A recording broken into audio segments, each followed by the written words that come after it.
मध्य प्रदेश एकलव्य विद्यालय परिवार के समस्त छात्रगण, अधिकारीगण, छात्राएं और अन्य सभी महानुभाव, मैं आप सबका कर्नाटक राजभवन में हार्दिक स्वागत करता हूँ, अभिनंदन करता हूँ। 11 तक छोटी दिवाली का माहौल है। मैं आप सबको दीपावली की हार्दिक शुभकामनाएं भी देता हूँ, बधाई भी देता हूँ। मुझे यह देखकर के अत्यधिक प्रसन्नता हो रही है कि उच्च स्तरीय प्रतियोगिता में मध्य प्रदेश के आदिवासी अंचल से आप यहाँ आए हैं। मैं उस बात के लिए भी खुशी का इजहार करता हूँ कि छोटी छोटी उम्र में भी आदिवासी अंचल से आने वाले छोटे छोटे बच्चों को उनके माता पिता और परिवारजनों ने यहाँ आने की अनुमति दी। भारत देश बहुत बड़ा है, दुनिया का सबसे बड़ा लोकतांत्रिक देश भी है। भारत को और भारत के सभी राज्यों में जाकर के वहाँ की स्थिति से अवगत होने का अवसर भी ऐसे भ्रमण कार्यक्रमों के माध्यम से मिलता है। और हम सबके लिए ये बहुत खुशी की बात है कि मध्य प्रदेश की सरकार भारत सरकार की योजना के अनुसार एकलव्य विद्यालय चला रहा है और एकलव्य विद्यालय में बहुत सारी सुविधाएं उपलब्ध होती है जो प्राय घरों में मिलती है। माँ बाप साथ में नहीं रहते हैं, भैया बहन साथ में नहीं रहते हैं, परंतु जो शिक्षक परिवार है वो माताजी पिताजी की पूर्ति करते हैं। इसलिए हम ये कह सकते हैं कि एकलव्य विद्यालय एक अच्छा आवासीय परिसर है और इस आवासीय विद्यालय में रह करके आप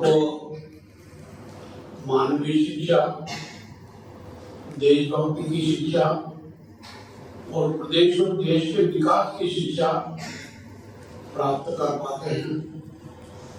और आवासीय विद्यालय होने के कारण पढ़ाई में भी अच्छा समय मिलता है। आप एकाग्रता से पढ़ाई करेंगे तो निश्चित रूप से उच्चतम श्रेणी से उत्तीर्ण होंगे। आवासीय विद्यालय जीवन सार्थक की दृष्टि से अनेक प्रकार के संस्कार देता है और उस प्रकार के संस्कारों की आज महती आवश्यकता भी है। भारत सरकार और राज्य सरकारें भारत के संविधान के मुताबिक अनुसूचित जाति, अनुसूचित जनजाति, पिछड़ा वर्ग इनके सर्वांगीण विकास के लिए अनेक योजनाएं चलाती है। और मैं सोचता हूँ कि आवासीय विद्यालय के रूप में भी आपको उन योजनाओं का लाभ मिल रहा है। हमारे देश में आदिवासी अंचल में रहने की अति प्राचीन परंपरा है। आजादी के बाद आदिवासी अंचलों में भी सर्वांगीण विकास की दृष्टि से अनेक प्रकार के सार्थक प्रयास हुए। अभी मैंने एक दो छात्रों से पूछा कि भाई आपके वहां के सांसद कौन है, नाम याद नहीं है। इसका भी एक पहलू अच्छे रूप से देखा जा सकता है और नहीं है ये भी ठीक नहीं है। हम पढ़ते हैं और विद्यालय में पढ़ रहे हैं, तो विद्यालय परिवार के जो गुरुजन हैं उनको छात्र छात्राओं का जनरल नॉलेज बढ़ाने की दृष्टि से भारत का राजनीतिक परिदृश्य, हमारे लिए जनप्रतिनिधित्व का दायित्व निभाने वाले लोगों की जानकारी, चाहे वो प्रदेश सरकार में हो, विधायक हो, सांसद हो, इस प्रकार की जानकारी से अवगत कराना चाहिए। क्योंकि देश के विकास में राजनीतिक वातावरण भी अत्यधिक महत्व रखता है। अच्छे लोगों की राजनीति में आवश्यकता है। मैं ये नहीं कहता कि आप सब राजनीति में जाएं। हर क्षेत्र में, जिस क्षेत्र में आपकी रुचि हो,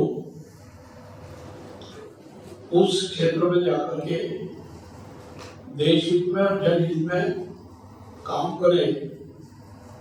आप और हम सब इस बात को सुनते हैं, जानते भी ये होता है और पढ़ा भी कि भारत तो विश्व गुरु था, सोने की चिड़िया था, यहाँ दूध दही की नदियां बहती थी। ये सब बातें आज हमको बुजुर्ग लोगों से और साहित्य को पढ़ने से पता लगता है। आज भी भारत को विश्व गुरु बनाने की आवश्यकता है। दुनिया का सिरमौर देश बनाने की आवश्यकता है। और भारत सरकार ने, विशेषकर भारत के यशस्वी प्रधानमंत्री नरेंद्र मोदी जी, आदिवासी को महत्व देने की दृष्टि से,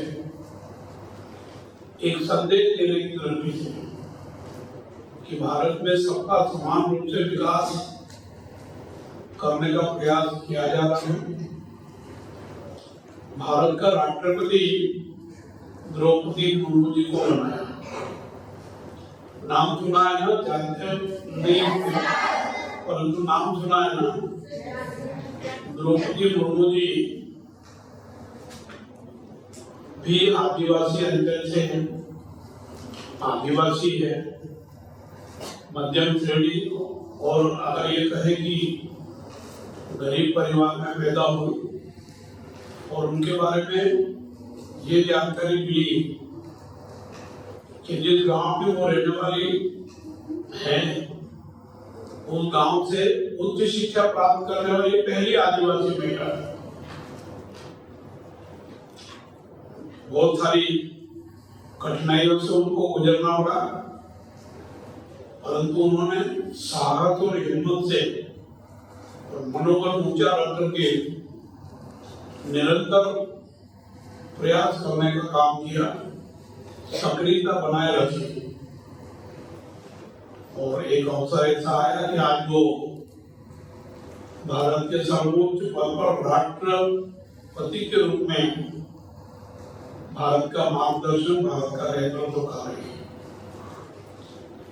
आपके मन में भी राजनीतिक क्षेत्र में जाने की इच्छा हो तो द्रौपदी मुर्मू जी का अनुसरण किया जा सकता है। मैं आपके इस अवसर पर बहुत ज्यादा कुछ कहूँ, इसकी आवश्यकता नहीं है, परंतु आप सब जानते हैं कि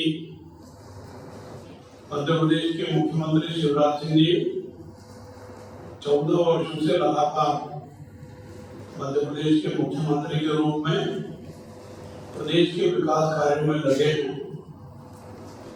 मैं मध्य प्रदेश के उज्जैन जिले में नागदा का रहने वाला हूँ।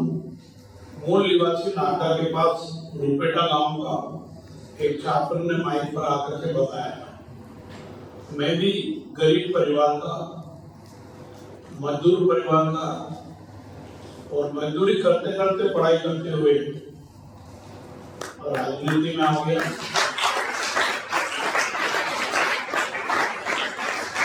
मध्य प्रदेश में रतलाम जिले के आलोट से 3 बार एमएलए रहा, मध्य प्रदेश सरकार में राज्य मंत्री भी रहा, और सन 80 से लेकर के लगातार 3 बार विधायक, 4 बार लोकसभा का सांसद और 2 बार राज्यसभा का सांसद। और नरेंद्र मोदी जी 2014 में प्रधानमंत्री बने, उनके मंत्रिमंडल में सामाजिक न्याय और अधिकारिता मंत्रालय का दायित्व 7 वर्षों तक निभाया। और सामाजिक न्याय और अधिकारिता मंत्रालय में हमने अच्छा प्रयास करने की कोशिश की। और मैं ये कह सकता हूँ कि देश में आज अनुसूचित जाति, जनजाति और पिछड़े वर्गों का तेज गति से विकास हो रहा है। मैं एक बार फिर से आपका हार्दिक स्वागत करता हूँ, अभिनंदन करता हूँ और मेरी शुभकामनाएं देते हुए मेरी बात समाप्त करता हूँ। धन्यवाद। जय हिंद, जय भारत।